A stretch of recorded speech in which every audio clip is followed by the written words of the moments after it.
अब पुण्यात्माओं परमात्मा ने धर्मदास जी जो उनकी पुण्यात्मा थी जिनको आकर वो मिले थे, उनसे ये कहा था धर्मदास तो लाख दुहाई, ये सार शब्द की तबार न जाई। फिर कहा कि धर्मदास तो लाख दुहाई, ये मूल ज्ञान की तबार न जाई। अभी जो मैं तुझे तत्व ज्ञान बता रहा हूं, इसको कहीं सार्वजनिक ना करना, भी लिपिबद्ध अवश्य कर देना, सार्वजनिक मत करना। ऐसा ही हुआ, अभी तक ये ज्ञान हमारे सदग्रंथों में विद्यमान था। परमेश्वर जी ने अपनी प्यारी आत्माओं सभी को बता रखा था, उन्होंने इनको लिपिबद्ध तो कर दिया, लेकिन समाज में इसको खोला नहीं। अब समय आया था इसको खोलने का। इस दास की मजदूरी दी दास को, जो आज आपके समक्ष वही सदग्रंथ प्रमाण कर रहे हैं कि कबीर इज गॉड, वो परमात्मा कबीर है जो ऐसे लीला करता, वो पूर्ण परमात्मा है जिसका वेद गवाही दे रहे हैं। अब पुण्यात्मा हम थोड़ा सा वेदों से और लेंगे जिससे आपको और विश्वास हो। वो परमात्मा जैसे वेदों में लिखा है, ऋग्वेद मंडल नंबर 1 सूक्त नंबर 31 मंत्र नंबर 17 में इस वेद ज्ञानदाता ब्रह्म ने, जो गीता ज्ञानदाता है, श्री कृष्ण में प्रवेश करके जो गीता बोल रहा है, वही वेदों का ज्ञान दे रहा है। वो कह रहा है कि हे परमात्मा, वह परमात्मा एक मनुष्य के समान, वो मनुष्य के समान देहधारी परमात्मा है, यानी साकार है, और एक जन साधारण जैसे अपना निर्वाह अपने हाथों से काम करके अपना गुजारा करता है। एक जीवन वो परमात्मा ऐसा प्रत्येक युग में ऐसे अपना जीवन लीला करता है। और हे परमात्मा, आप उसी तरह फिर आओ जो एक साधारण मनुष्य की तरह आप लीला करके जाते हो और यथार्थ ज्ञान बताते हो। एक बार फिर आओ और अपनी प्यारी आत्माओं को वहाँ सतलोक में प्रतिष्ठित करो। इस दास ने इसका अनुवाद किया है, पहले ये पढ़िए, फिर इनका किया हुआ आसानी से सुनना होगा। इसमें है, ये देखिएगा, ऋग्वेद मंडल नंबर 1 सूक्त नंबर 31 मंत्र नंबर 17। ये है ऋग्वेद मंडल नंबर 1 मंत्र सूक्त नंबर 31 मंत्र नंबर 17। ये है मूल संस्कृत। मनुष्य, इसका संधि छेद नीचे है। मनुष्यवत अग्ने, मनुष्यवत, मनुष्यवत अग्ने, अंगीरसवत अंगीरह है, ययातिवत सदने, पूर्वत सूचे अक्षय, यह वह दैव्यम जन्म, आसाद्य बहिर्षि यक्षी च प्रियम। हे मनुष्यवत माने मनुष्य के समान देहधारी, अग्नि माने परमेश्वर। मनुष्यवत अग्नि, मनुष्यवत अग्नि, ये इकट्ठा है, ये संधि छेद है। मनुष्यवत अग्नि, हे मनुष्य के समान देहधारी परमेश्वर, अग्नि माने परमेश्वर। जैसे कि आप मनुष्य के तेजों में शरीर के समान, अंगीरह माने देहधारी हो, यानी हल्का तेजों में शरीर धारण करके अपने शरीर को अर्थात अपने रूप को सरल करके प्रत्येक युग में अपने सुचे माने पवित्र घर अर्थात ऊपर के सतलोक से आते हो। पूर्ववत यानी पहले की तरह मनुष्य के समान अर्थात जैसे मनुष्य प्रयत्न करके कार्य सिद्धि करता है, वैसे ही आप मनुष्य के समान कार्य करते हो। हे प्यारे परमेश्वर, हमें अच्छी प्रकार प्राप्त होजिए तथा हमें प्राप्त कीजिए, यानी अपनी शरण हमें शरण में लीजिए। इस काल के लोक से बाहर सतलोक में अपने जन को अर्थात अपने भक्त को देव स्वरूप अच्छी आत्माओं में स्थायी रूप से प्रतिष्ठित कीजिए। पूर्ण परमात्मा मनुष्य सदृश शरीर युक्त है। वह प्रत्येक युग में इस काल ब्रह्म के लोक में आता है और अपनी प्यारी आत्माओं को सत्ज्ञान करा के सतलोक ले जाता है, में स्थायी स्थान देता है। इस मंत्र में यही कहा है कि हे परमेश्वर, आप मनुष्य सदृश शरीर युक्त हैं। आप पहले की तरह मनुष्य जैसा शरीर धारण करके यहाँ आए तथा इस हमें काल के लोक से बाहर निकालकर सतलोक में अच्छी आत्माओं में स्थायी रूप से प्रतिष्ठित कीजिए, अर्थात सदा के लिए जन्म मरण के से मुक्त कीजिए। यही प्रमाण ऋग्वेद मंडल नंबर 9 सूक्त 95 मंत्र 16 में है कि साधक जन शास्त्र अनुकूल साधना करके भक्ति के बल से वहाँ चले जाते हैं जहाँ पहले वाली सृष्टि के देव स्वरूप यानी अच्छी आत्माएं रहती हैं। अब देखेंगे, ये तो इस दास ने अनुवाद किया है इसका, लेकिन इस दास के अनुवाद पर इन आपको तो विश्वास होगा ही, लेकिन हमने तो उस जनसाधारण को भी साथ लेना है जो अभी तक भ्रमित हैं। तो वो ये सोचते हैं इन अज्ञानी अनाड़ियों की बातों पर कि रामपाल तो जो है ना संस्कृत भाषा नहीं जानता, और ये ऋषि महर्षि जी ने अनुवाद किया, ये संस्कृत के माहिर थे और वो ठीक अनुवाद किया करते हैं। तो कुछ उन्होंने भी उनके द्वारा भी कुछ ठीक हो गया और कुछ अड़ंगा कर दिया। अब इस तत्व ज्ञान से वो ठीक भी, वो गलत कर रखा वो भी ठीक हो जाएगा, हम ठीक कर लेंगे इसको। ये देखिएगा ऋग्वेद मंडल नंबर 1 सूक्त नंबर 31, ये महर्षि दानंद द्वारा ही अनुवादित है। ये प्रथम मंडल है।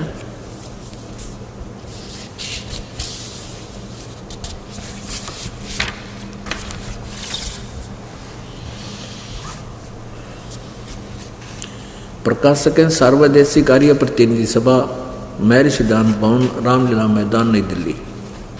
सार्वदेशिक कार्य प्रतिनिधि सभा 3/5 महर्षि दानंद भवन, रामलीला मैदान, नई दिल्ली। ये प्रकाशक है। ऋग्वेद प्रथम मंडल हिंदी भाषा है और ये सम्राट printers and binder 1606 Pataudi house, Daryaganj, New Delhi 2 से ये प्रकाशित है, प्रिंटेड है। अब ऋग्वेद मंडल नंबर 1 सूक्त नंबर 31, ये देखिएगा। इसका मंत्र नंबर 17, मनुष्यवत अग्ने अंगीरसवत अंगीर याति वत सदने पूर्ववत सूचे। हे सूचे माने पवित्र, अंगीर माने प्राण के समान धारण करने वाले, अग्नि माने विद्याओं के सर्वत्र व्याप्त अध्यक्ष। अग्नि माने इसने ये अध्यक्ष लिख दिया।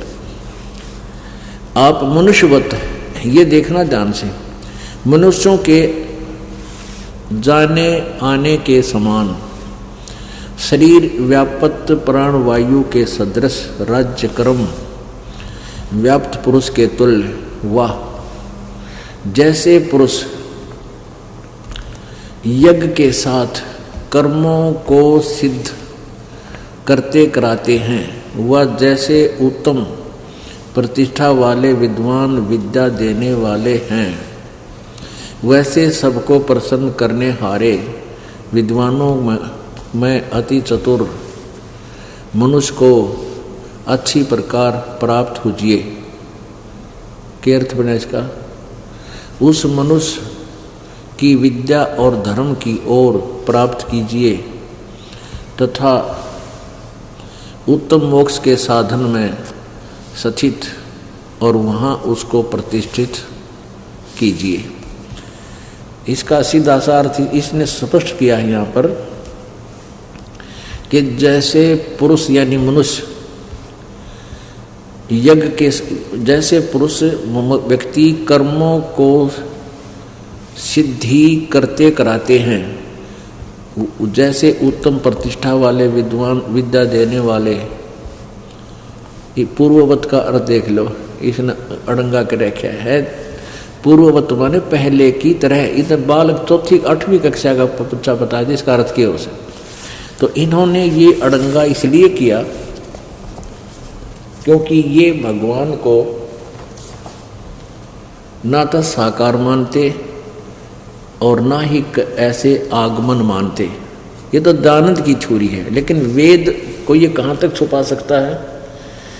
अब आपको दिखाते हैं वेदों में क्या लिखा है। वो परमात्मा साकार है और मनुष्य सदृश है, वहाँ से गति करके यहाँ आता है, अपनी प्यारी आत्माओं को मिलता है और उनको ज्ञान देता है। अब देखो ऋग्वेद मंडल नंबर 9, ये आपने कुछ समय पहले देखा था। ये प्रकाशक है सार्वदेशीय कार्य प्रतिनिधि सभा, महर्षि सिद्धांत भवन, रामलीला मैदान, नई दिल्ली 2 से छपा। ये इनके फोन फैक्शन। यहाँ इन्होंने झूठ बोला है कि ये ऋग्वेद आर्य भाषा भाष्य यानी अनुवाद महर्षि दानंद सरस्वती कृत, नहीं, ये झूठ बोला है। ये दिखाते हैं अभी आप। ये कहाँ से छपा है? मुद्रक का Prince Offsets Printers 1510 Pataudi House, Daryaganj, New Delhi से। अब यहाँ दिखाते हैं एक दूसरा। ये देखो इन्होंने ऋग्वेद भाषा भाष्यम, इस ऋग्वेद के बारे में यहाँ इन्होंने क्लियर किया है। भाष्यकार यानी अनुवाद करता कौन कौन है? महर्षि दानंद सरस्वती ने केवल मंडल 1 से लेकर 6 तक अनुवाद किए हैं। उसके बाद श्रीपाद दामोदर सातवलेकर ने मंडल 7 से लेकर 10 तक किए हैं। अब इससे सिद्ध हो गया कि महर्षि दानंद ने, इससे सिद्ध हो गया कि महर्षि दानंद ने ये 9 और 10 मंडल का अनुवाद नहीं किया। इसलिए इसमें कुछ सच्चाई पागी हमने इनके द्वारा अनुवाद में, अन्य के द्वारा अनुवाद में। नहीं तो यो कति गड़गोबर कर जाता था, इनका अनुवाद भी करता, क्योंकि उम्र क्या बीच में बढ़िया हो गया ना, तो और घना काम खराब कर जाता। अब इनके द्वारा किए गए अनुवाद से आप जी बहुत जल्दी समझेंगे, मानेंगे। ये वही है सर्वदेश, लेकिन ये अनुवाद महर्षि दानंद का नहीं है, ये किसी अन्य का है जो इसने इसमें लिखा है अपनी वे। अब इसमें लिखा है इन्होंने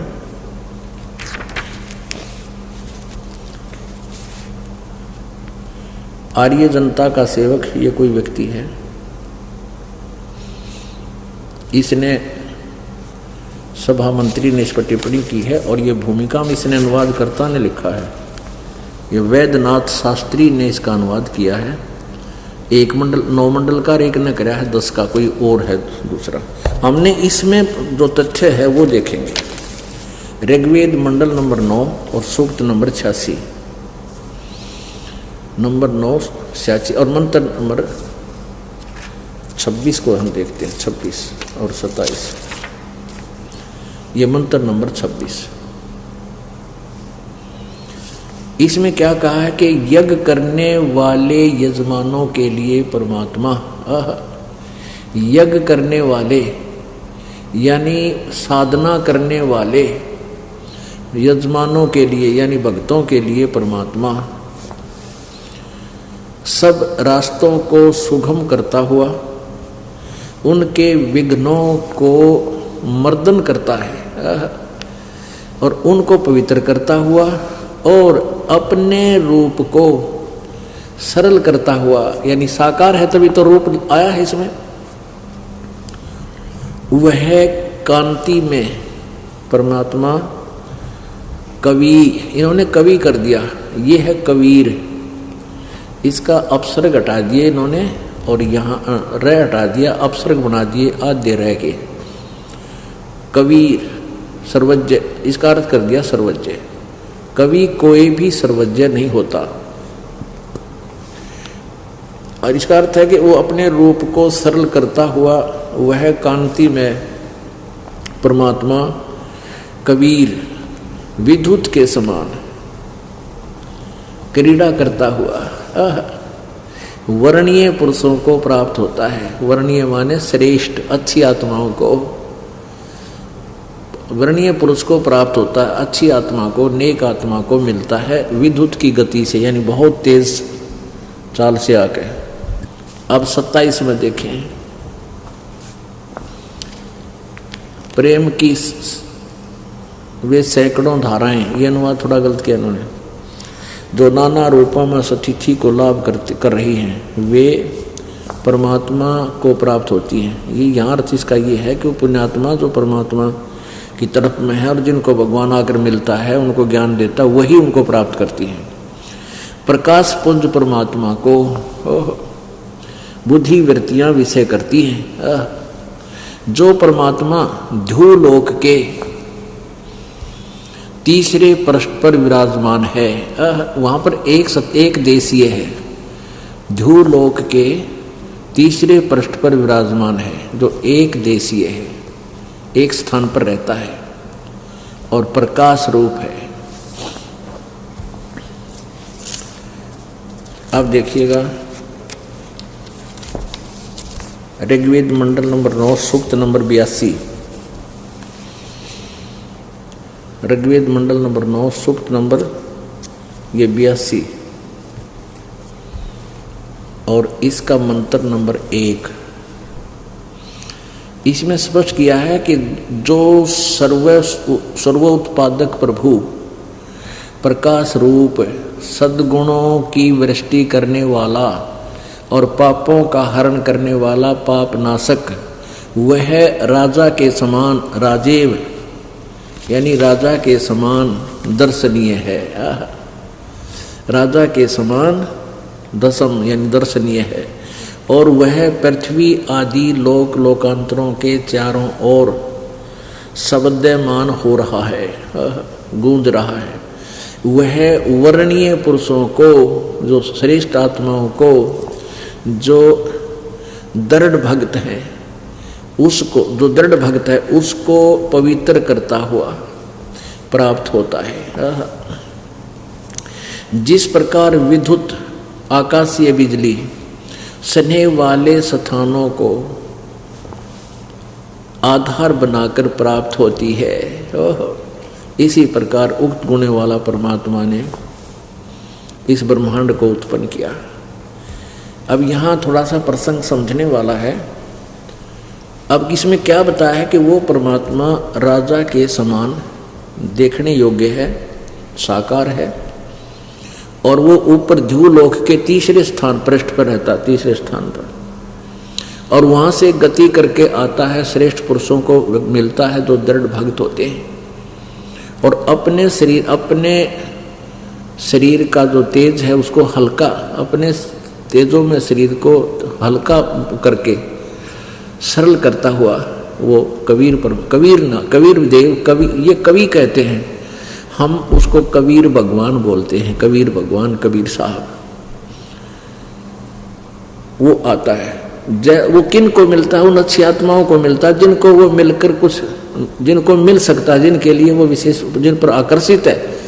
क्या बताते हैं कि जो जन मेरी शरण है ताका हूँ मैं दास, और गेल गेल ला गया फिर जब तक धरती आकाश। यानी उन पुण्यात्माओं को ही मिलता है। जैसे आकाशीय बिजली काशी के बर्तन पर ही गिरती है, तकरीबन काशी का जो बर्तन बाहर रखा जावा, जैसे धातु होती थी काशी, हमने देखे उसके बेले और थाली होया करते, गिलास होया करते, कटोरे होते थे।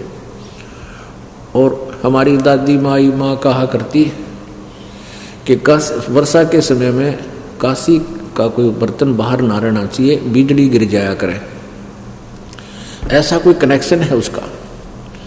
तो ऐसे ही वो परमात्मा इसी स्वभाव से, यानी जिनके वो मिलना चाहते हैं, जिनके वो प्रिय हैं, उन्हीं को आकर मिलता अच्छी आत्माओं को।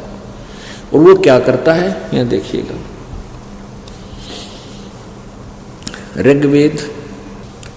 ऋग्वेद मंडल नंबर 9 सूक्त नंबर 82 का। अब एक तो आपने पढ़ लिया, 2 में देखो।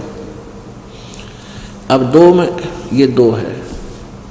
हे परमात्मन, उपदेश करने की इच्छा से आप, यानी ज्ञान देने की इच्छा से आप महापुरुषों को प्राप्त होते हो, महापुरुषों को मिलते हो, और आप अत्यंत गतिशील पदार्थ के समान हमारे आध्यात्मिक यज्ञों को प्राप्त होते हैं।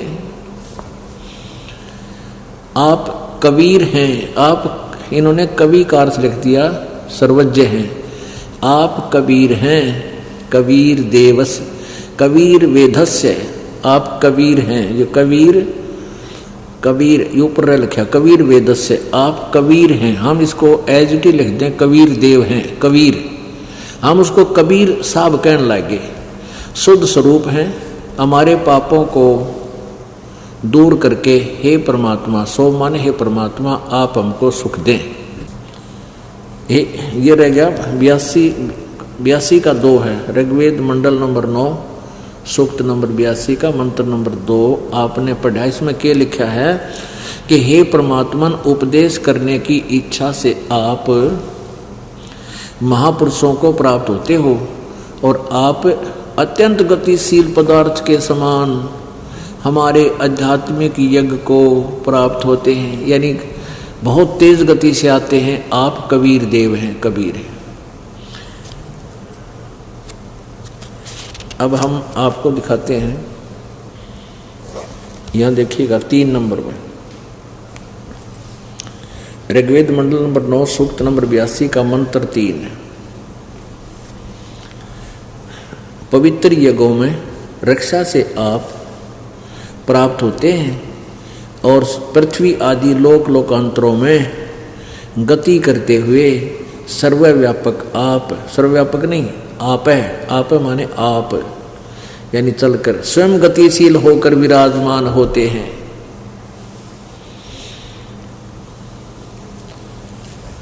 इससे सिद्ध हो गया कि भगवान एक देशीय है और वहां से चलकर आता है। वो परमात्मा किस उद्देश्य से आते हैं ये और क्लियर होता है, देखना। ऋग्वेद मंडल नंबर 9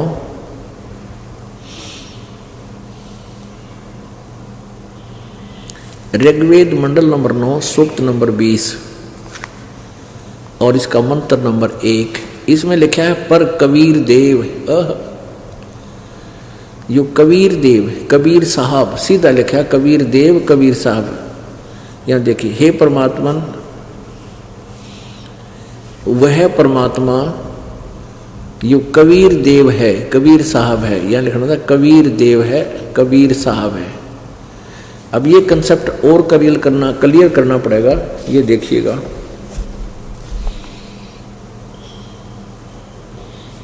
ये देखिएगा, ये यजुर्वेद है और ये महर्षि दानंद सरस्वती द्वारा इसका अनुवाद है।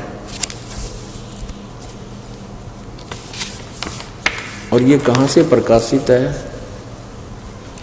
प्रकाशक है सार्वदेशी कार्य प्रतिनिधि सभा 2/5 महर्षि दानंद भवन, रामलीला मैदान, नई दिल्ली से। ये यजुर्वेद महर्षि दानंद सरस्वती ने पूरा ही इसने अनुवाद किया, 40 अध्याय इसके। ये यहाँ से प्रकाशित है। मुद्रक है Prince Offset Printers, 1510 Pataudi House, Daryaganj, New Delhi से।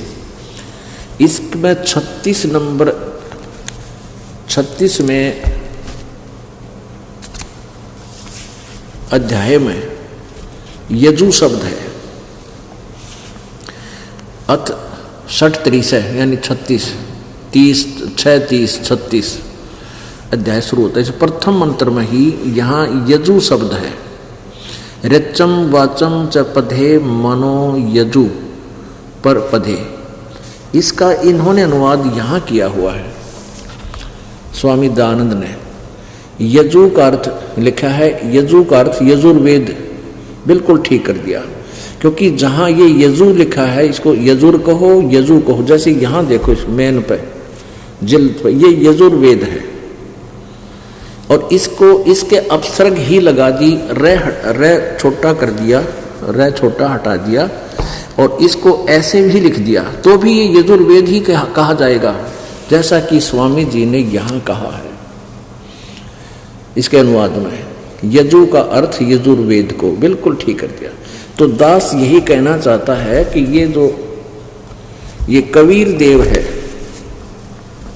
ऋग्वेद मंडल नंबर 9 और सूक्त नंबर 20 में, सूक्त नंबर 20 में मंत्र नंबर 1 में यहां लिखा है पर कबीर देव है। ये कबीर देव है, तो यहां लिखना वह परमात्मा कबीर देव है। ये लिखा ना कबीर देव, कबीर यहां तो लिख दिया सही। अगर यहां केवल कबीर भी होता तो भी हम इसको कबीर देव लिखें। यदि कहीं कवि की महिमा है वो अलग बात है, लेकिन यहाँ परमात्मा की महिमा, वह परमात्मा कवि नहीं हो सकता। ओनली कवि नहीं, वो कबीर देव है, मेधावी है। यहाँ अर्थ कर दिया, अर्थ तो किससे का कर दे। वह परमात्मा कबीर देव है और सबका रक्षक है। विद्वानों की तृप्ति के लिए, यानी विद्वानों की तृप्ति के लिए ज्ञान को देता है और सहनशील है और संपूर्ण दुष्टों को संग्राम में त्रिकृष करता है। ये गुण पुण्यात्माओं, आज आपको शिक्षा का ये लाभ मिला कि आप जी स्वयं सदग्रंथों को पढ़ रहे हो, देख रहे हो प्रोजेक्टर पे, और अब हम भगवान के पहचान में गलती नहीं कर सकते। जो गलती हमसे हो चुकी है उसको अब छोड़ देंगे, सत्य मार्ग को हम ग्रहण कर लेंगे। और इतने प्रमाण देखकर जो मूड नहीं मानता वो भक्ति के योग प्राणी नहीं है, चाहे कितना ड्रामा कर ले। बगैर किसी चीज का निर्णय किए हम अंधविश्वास में कहीं भटक रहे हैं, वो हमारी नालायकी है। अपनात्मा इसमें समझ क्या कि वो परमात्मा ज्ञान देने के उद्देश्य से सतलोक से चलकर आते हैं और अच्छी आत्माओं को मिलते हैं।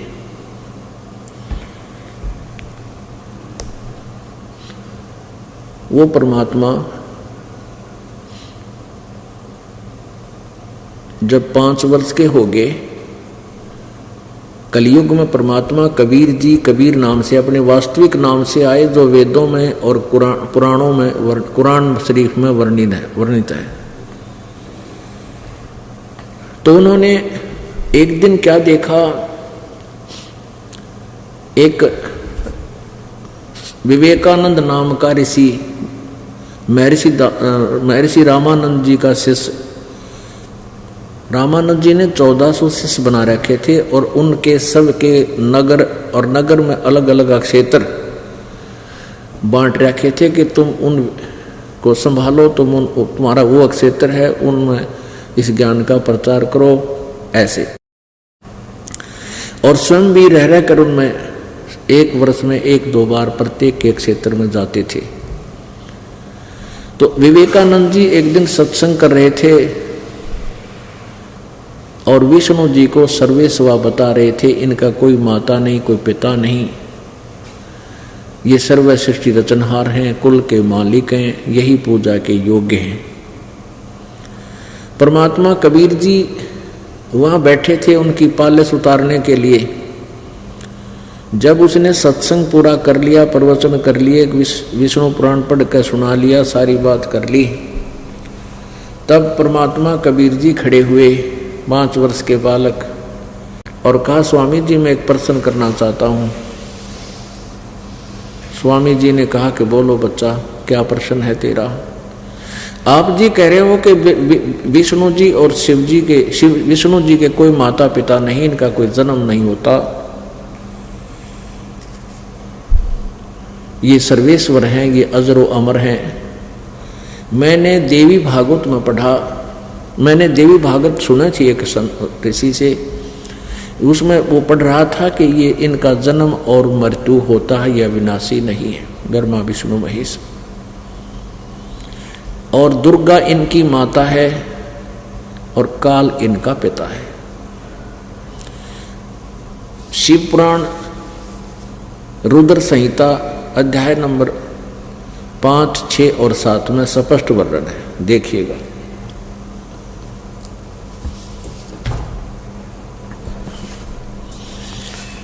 ये शिव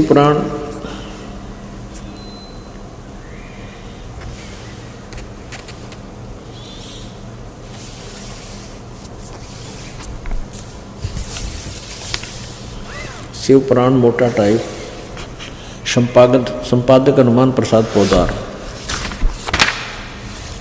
प्रकाशक कहाँ से है, ये प्रकाशित कहाँ से हुआ है? प्रकाशक में मुद्रक हैं गीता प्रेस गोरखपुर, गोविंद भवन कार्यालय कोलकाता का संस्थान। ये इनके फोन और फैक्स नंबर है।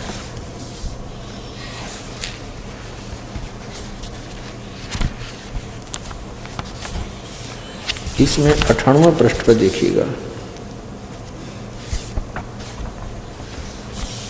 रुद्र संहिता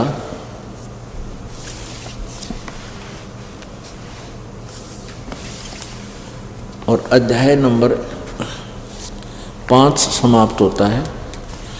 अपने उसके अंड में अपने पुत्र नारद की यह बात सुनकर लोक पिता में ब्रह्मा वहां इस प्रकार बोले। ये अध्याय नंबर 6 शुरू हो गया रुद्र संहिता का।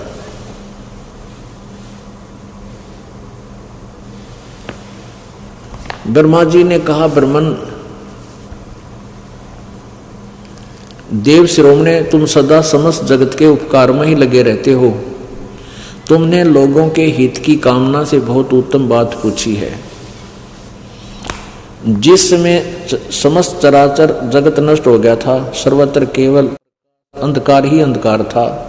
न सूर्य दिखाई देते थे, न चंद्रमा, अनान्य ग्रहों का और नक्षत्रों का भी पता नहीं था। न दिन होता था न रात, अग्नि पृथ्वी वायु जल की भी सत्ता नहीं थी। उस समय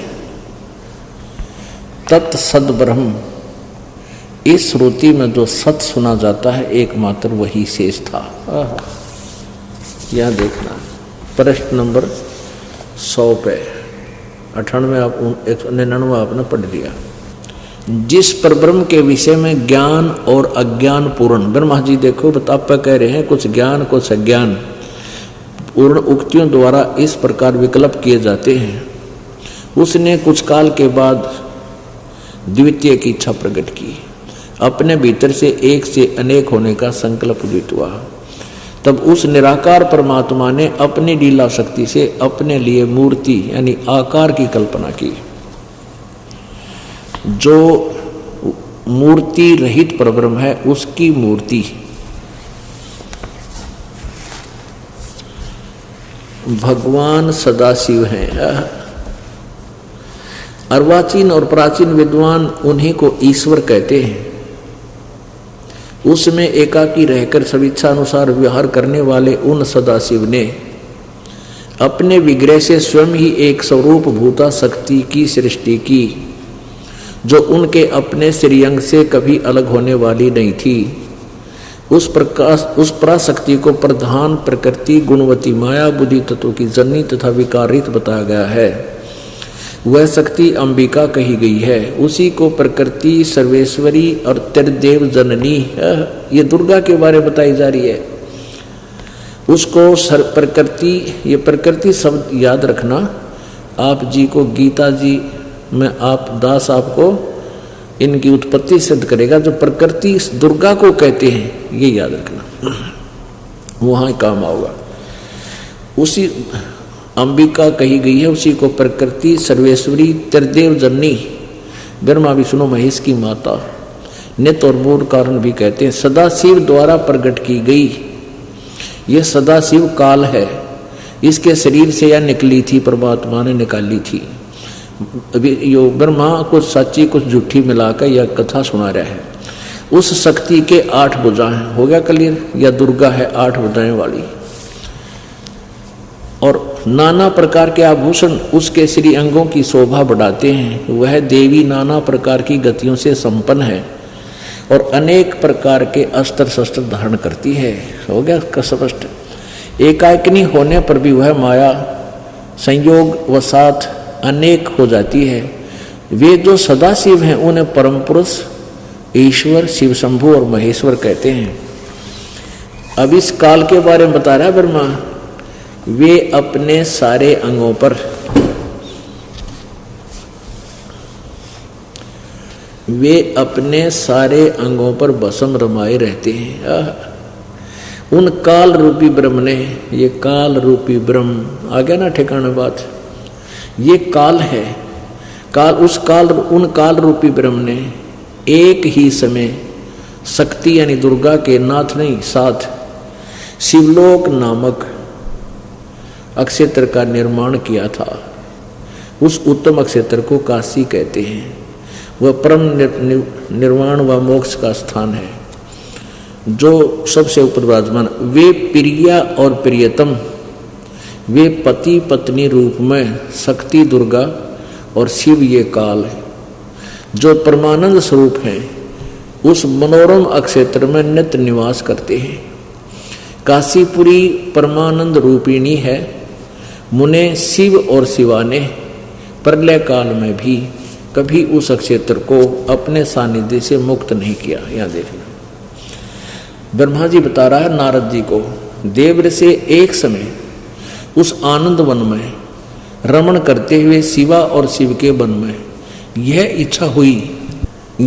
इच्छा हुई कि किसी दूसरे पुरुष की सृष्टि करनी चाहिए, यानी कोई बालक उत्पन्न करना चाहिए, जिस पर यह सृष्टि संचालन का महान भार रखकर हम दोनों केवल काशी में रहकर सब इच्छा अनुसार निर्वाण धारण करें।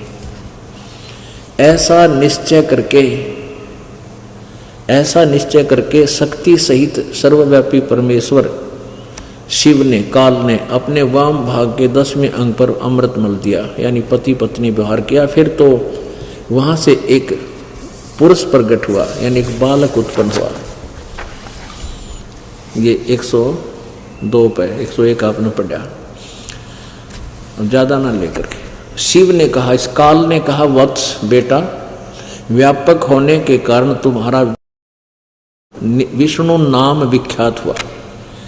अब सिद्ध हो गया कि शिव जी से, काल से और काल और दुर्गा से, अब स्पष्ट हुआ कि काल और दुर्गा के संयोग से विष्णु जी की उत्पत्ति हुई। अब परमात्मा ने जब ये बताया 6 और 7वें अध्याय में रुद्र संहिता में आप देखिएगा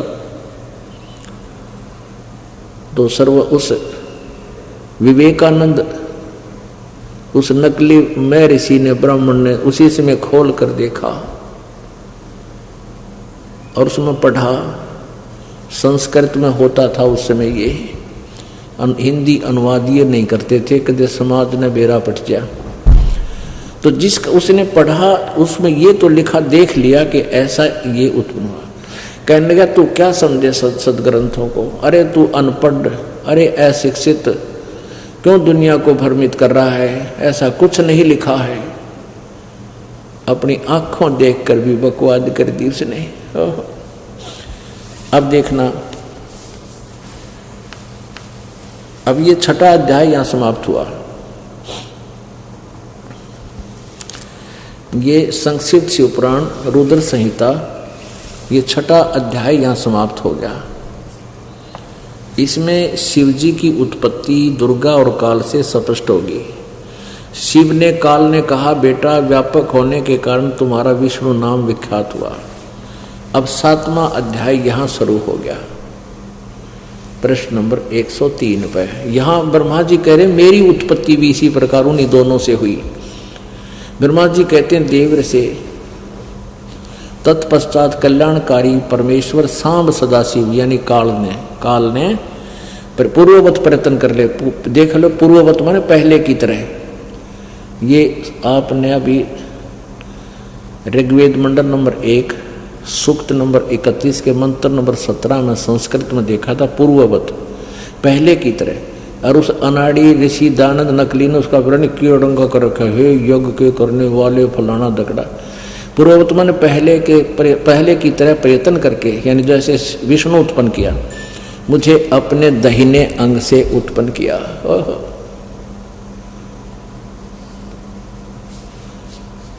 उत्पन्न किया मुने उन परमेश्वर ने मुझे तुरंत ही अपनी माया से मोहित करके नारायण देव की नाभि में डाल दिया।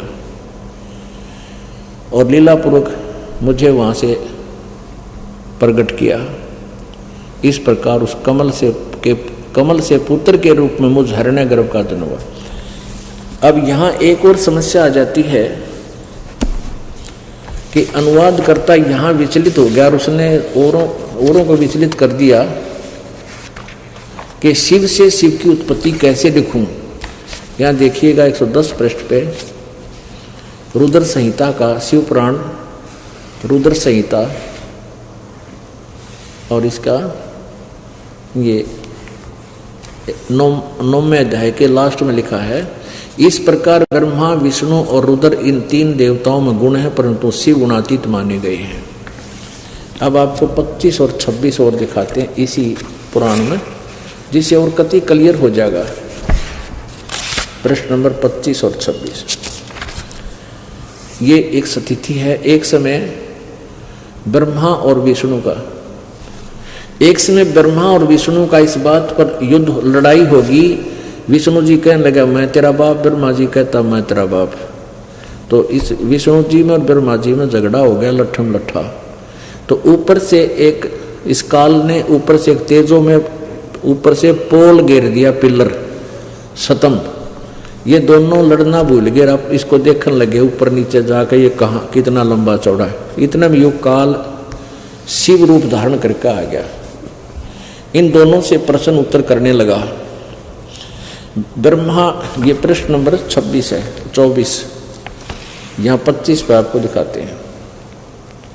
25 और 26 पे ये निर्णय होगा कि इस काल से और है, सदा शिव से अलग है ब्रह्मा विष्णु महेश और रुद्र।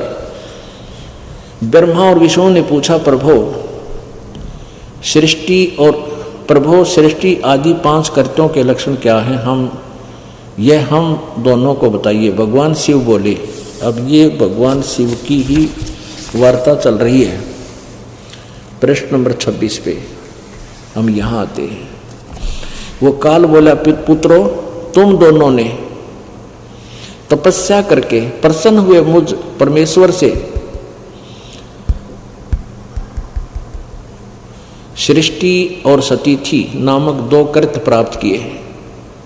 ये हो गया ब्रह्मा विष्णु महेश तुम दोनों को। और फिर लिखा है कि इसी प्रकार मेरी विभूति स्वरूप रुद्र और महेश्वर में 2 अन्य उत्तम कृत्य, ये ने है मैं नहीं, ने 2 उत्तम कृत्य, अन्य उत्तम कृत्य संहार और तिरोभाव मुझसे प्राप्त किए। ये सिद्ध हो गया।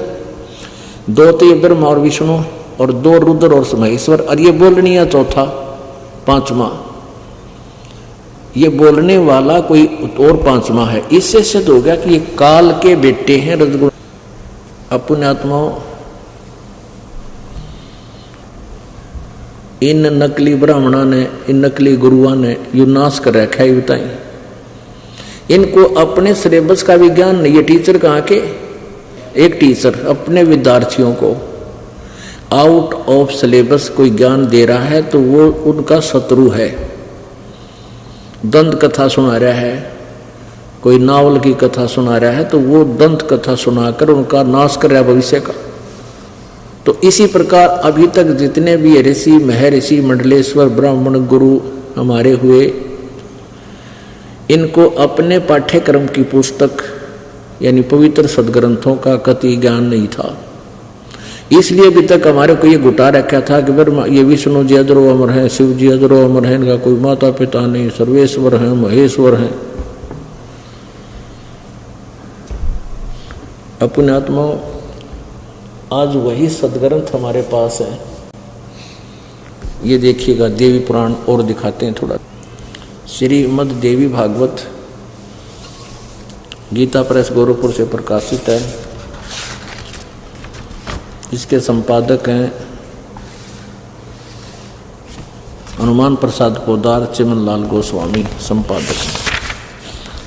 प्रकाशक हैं एवं मुद्रक गीता प्रेस गोरखपुर, गोविंद भवन कार्यालय कोलकाता का संस्थान।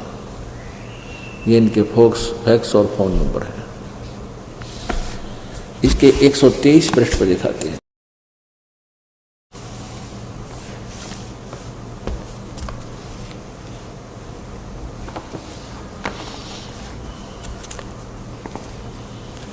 अब भगवान विष्णु अपनी माता दुर्गा की महिमा स्तुति कर रहा है, तुम शुद्ध स्वरूपा हो, यह सारा संसार तुम्हें से उद्भासित हो रहा है, मैं ब्रह्मा और शंकर हम सभी तुम्हारी कृपा से विद्यमान हैं, हमारा आविर्भाव और तिरोभाव हुआ करता है।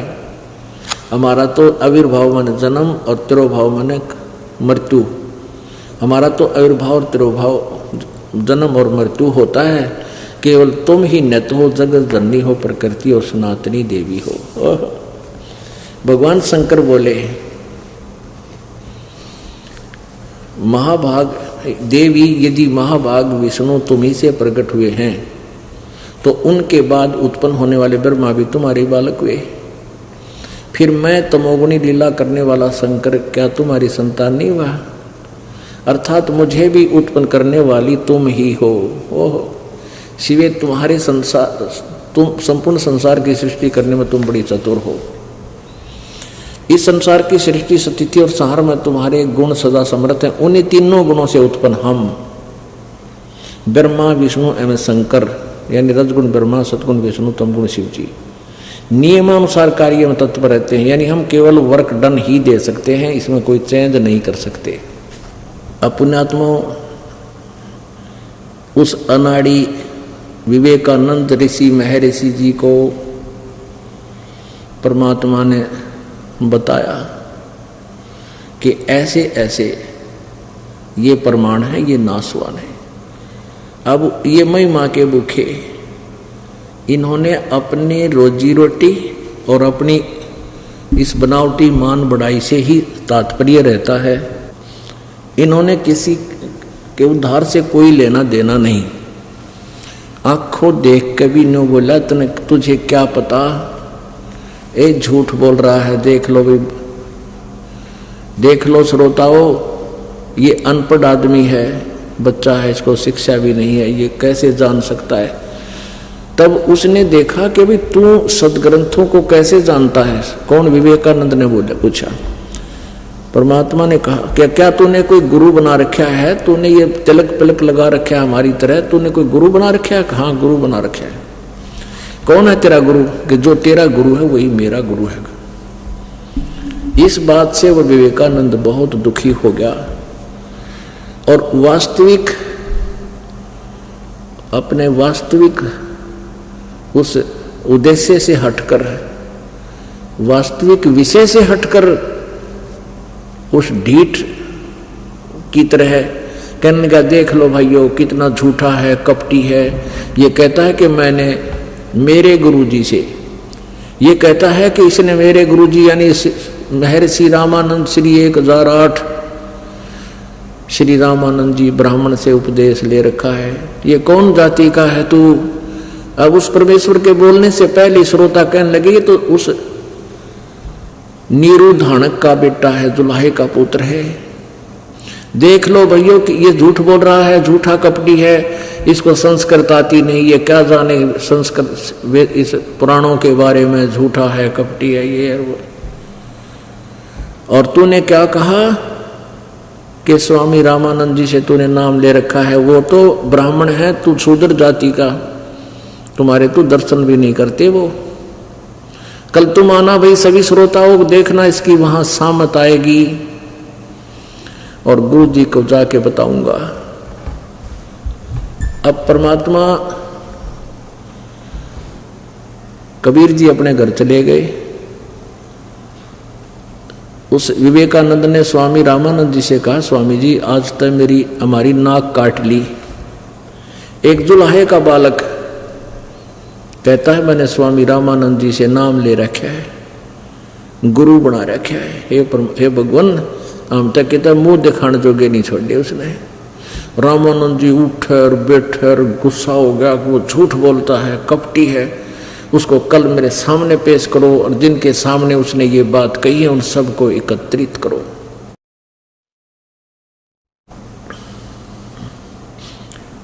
अपने आत्मा सुबह परमात्मा को वहां लाया गया।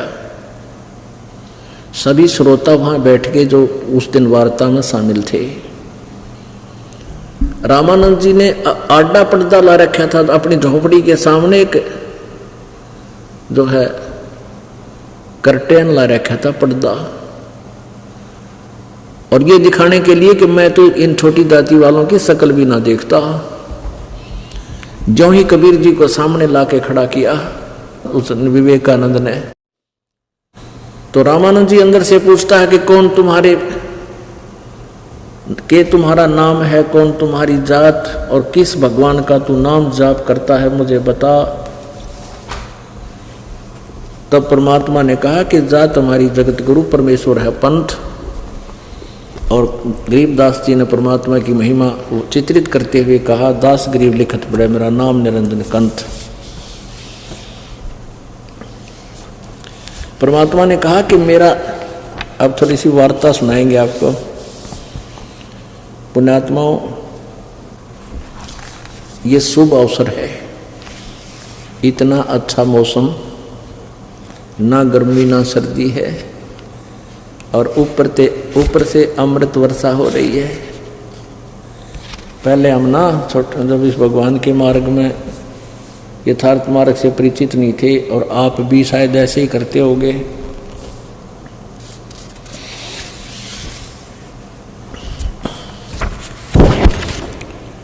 आप भी ऐसे ही करते हो। क्या करा करते हो, पहले वीसीआर होया करते, और इसी बड़ी बड़ी कैसेट होया करती खोसड़ा सी, और वो 3 घंटे की एक होती थी फिल्म, किराए पर लिया करते, और वीसीआर 100 रुपये एक दिन के, एक रात के।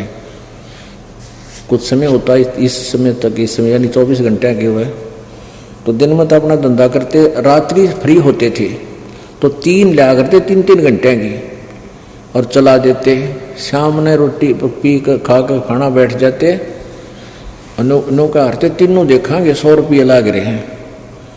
चाय बनवाए जाते, आंख पाड़ी देखे जाते, बेमतलब की बकवादों को हैं, और 9-9 घंटे 8-8 घंटे बैठे रहते, और कोरी बकवाद ग्रहण कराया करते। और यहाँ पुण्यात्माओं परमात्मा का अमृत वर्षा हो रही है, आत्मा की ये खुराक है, आहार है, इसे आत्मा प्रबल हो रही है।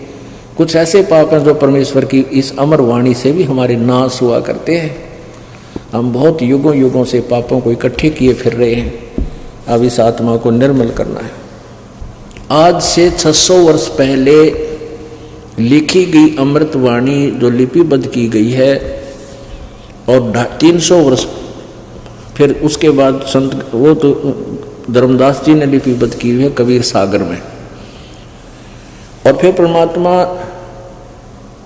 गरीबदास साहिब जी को, संत गरीबदास, आदरणीय गरीबदास साहिब जी को गांव छुड़ानी, जिला झज्जर, हरियाणा में आकर मिले थे।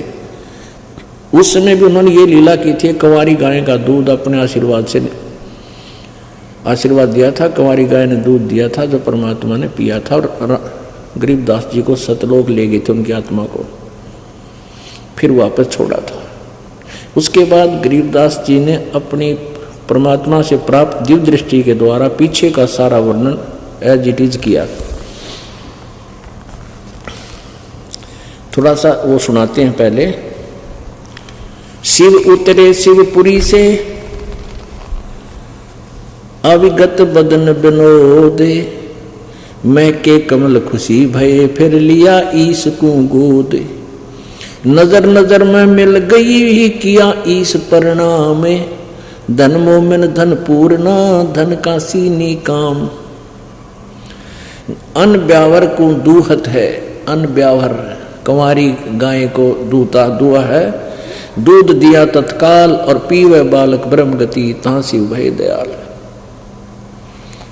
यानी ये बताना चाहता था ये दास के इस वाणी में पहले ही लिखा हुआ है कि वो कंवारी गाय से परमात्मा ने दूध पिया था, और 25 दिन तक वो निराहार रहे थे। अब प्रसंग जो चल रहा है उसी की कुछ वाणी आपको सुनाते हैं। रामानंद जी प्रश्न कर रहे हैं, परमात्मा उत्तर दे रहे हैं। ये वार्ता एक आत्मा और परमात्मा का संवाद है। पुण्यात्मा, आप और हम के लिए ये संकेत है, संदेश है।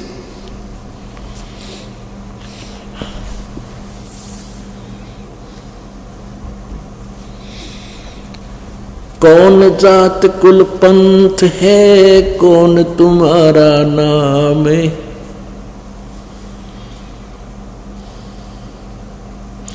आडा पड़दा लाए कर रामानंद भोजनते, दास गरीब कुरंग छवि अदर धाक कूदंत, अदर डाक कूदंत। रामानंद जी न्यू दिखाने के लिए ब्राह्मण समाज को कि मैं तो इसके दर्शन भी ना करता, छोटी जाति जुलाहे के। पर्दा ला लिया गए और अंदर से न्यू कूद रहा है, गुस्से में आकर जैसे मर्ग कूद जाकर खड़े ऐसे जंप लगा रहा है, गुस्से में आकर तू पैर पटक रहा है, तू क्या क्या पूछता है, कौन जात कुल पंथ है, कौन तुम्हारा नाम है। दास गरीब आधीन गति फिर बोलत है बलि जाऊं मैं। गरीबदास जी कहते हैं परमात्मा कबीर जी बहुत विनम्र होकर जैसे गुरु जी के सामने शिष्य बोलते हैं, गुरु जी के सामने शिष्य का जो व्यवहार हो ऐसे बोल रहे हैं। जात हमारी जगत गुरु परमेश्वर है पंथे, दास गरीब लिखत पड़े मेरा नाम निरंजन कंते। मेरी जाति पूछना चाहते हो स्वामी जी तो मैं जगत गुरु हूं। ओए होए। और परमेश्वर एक तो ईश तो ब्रह्म है, 21 ब्रह्मांड का स्वामी। ईश्वर ये परब्रह्म है, अक्षर पुरुष, ये 7 संख ब्रह्मांड का मालिक है। और परमेश्वर इस ईश्वर से भी परमेश्वर वो परम अक्षर ब्रह्म है। कहते मेरा पंथ, मेरा मार्ग उस परमेश्वर वाला है, उसके पाने का। जाति हमारी जगत गुरु परमेश्वर है पंथे, दास गरीब लिखत पड़े मेरा नाम निरंजन कंते। अब रामानंद जी के कहे क्या बोले, रे बालक सुन दुर्बुद्धि, ए दुर्बुद्धि बालक, क्योंकि ये सारे सबकी बुद्धि एक जैसी काम कर रही थी। अब सभी परमात्मा को निराकार मानते थे और विष्णु जी का उपासक रामानंद जी वो भी कहता है, रे मूर्ख, परमेश्वर कहता है कि तू अपने आप को भगवान कहता है, तेरा शरीर दिख है, तू तो साकार खड़ा है। विष्णु जी की मूर्ति रखा है और फिर भी भगवान को कहता हो तो निराकार है, दिखाई थोड़ा देता है।